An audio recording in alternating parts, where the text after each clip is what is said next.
रावण सीता माता का हरण करता है और हरण करने के बाद में युद्ध होता है। और युद्ध में इंद्रजीत जो है रावण का बेटा, वो अलग अलग माया जाल दिखाता है।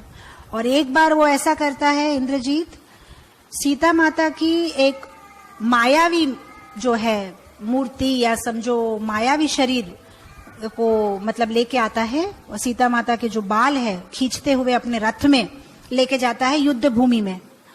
और युद्ध भूमि में सब वानर सब एकदम मतलब शॉक हो जाते हैं कि जिनके लिए हम युद्ध कर रहे हैं वो अभी इंद्रजीत के रथ में है, और सबके सामने जो है सीता माता का गला काट देता है।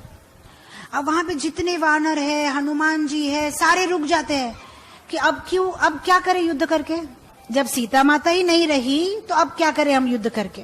तो सारे खड़े रह जाते हैं। और जब सारे ये शोक में रो रहे हैं कि इतने दिनों से हम युद्ध कर रहे हैं इनको बचाने के लिए, इनको ही अब रावण जो इंद्रजीत ने मार दिया, अब क्या फायदा। जब रोना धोना हो रहा है उसके बीच में इंद्रजीत क्या कर रहा है, वो जाके जो है निकुंभ में उसको एक हवन करना था।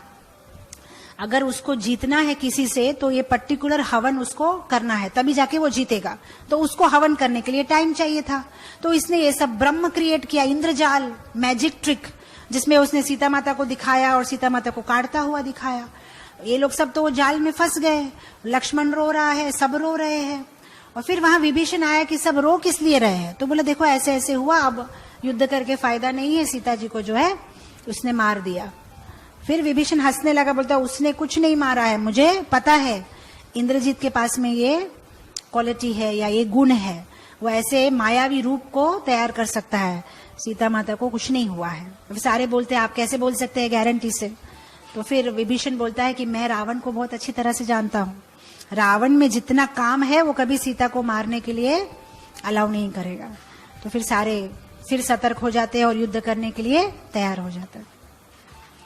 तो उसी तरह से कभी कभी हमारे जीवन में भी माया ऐसा कुछ क्रिएट कर सकती है, हाँ, और जिसको देख के जो है हम भ्रमित हो जाएंगे। माया हमें भक्ति से दूर ले जाने के लिए बहुत सटल वेज यूज करती है, ग्रॉसली नहीं, क्योंकि अब तो अब भक्त है ना। अगर आपको कोई बोले नहीं नहीं आप मांसाहार करो, आप करेंगे नहीं करेंगे। ग्रॉसली माया आपको अटैक नहीं कर सकती। लेकिन अगर आपको कोई बोले ये संडे छोड़ दो, कुछ काम है, नेक्स्ट संडे जाओ, वो हो सकता है धीरे धीरे थोड़ा थोड़ा सटल। माया पहले क्या करती, पहले आपको भक्ति से दूर करेगी, उसके बाद संहार करेगी। क्योंकि जब तक आप भक्तों के संग में हो तो वो अटैक नहीं कर सकती है ना। आप देखो हिरण का भी जो झुंड होता है वो हमेशा साथ साथ चलता है। अगर हिरण के झुंड में कोई एक हिरण अगर वो झुंड से दूर हो जाता है तभी जाके उसको शेर जो है अटैक करता है। शेर का क्या प्लान होता है, पहले झुंड से अलग तो हो, उसके बाद मैं देखता हूं इसका।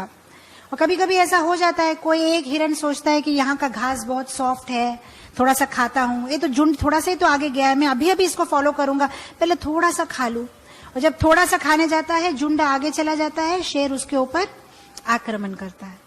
तो माया देवी का ये चाल होती है, पहले हमें भक्तों से दूर करती है और फिर अटैक करती है। तो इसलिए हमें बहुत केयरफुल होना चाहिए। यहाँ पे प्रत्यक्ष आंखों से क्या दिखाई दिया कि सीता माता को मार डाला, लेकिन कानों से क्या सुना, सीता माता को नहीं मारा है, ये सब इंद्रजीत का चाल है। उसी तरह से कभी कभी भक्ति जीवन में ऐसा हो सकता है कि हम कुछ देखे और उसके बारे में हम कुछ सोच ले, समझ ले, हमारी धारणा बना ले, लेकिन बाद में पता चलता है कि वो सही था ही नहीं जो तुमने सोचा। उसका मतलब प्रत्यक्ष प्रमाण के ऊपर में हमें इतना भार नहीं देना चाहिए। शब्द प्रमाण, Maya enters through eyes, Krishna enters through ears. Maya आंखों से अंदर आती है, कृष्ण कानों से अंदर आता है। तो इसलिए ज्यादा करके हमें प्रत्यक्ष प्रमाण को भाव नहीं देना चाहिए। अगर हमें कभी कुछ गलत दिखता भी है, हमें उतना उस पर विश्वास नहीं करना चाहिए। गुरु साधु शास्त्र, अगर कोई चीज नहीं समझ में आती है, इमीडिएटली साधु शास्त्र देखो, किताब पढ़ो, गीता खोलो, समझने की कोशिश करो। सिर्फ कोई चीज को बाहरी रूप से देख के कंक्लूजन्स मत बनो। सब कृष्णा कृष्णा कृष्णा लगे, सब कृष्णा कृष्णा कृष्णा लगे, सब कृष्णा कृष्णा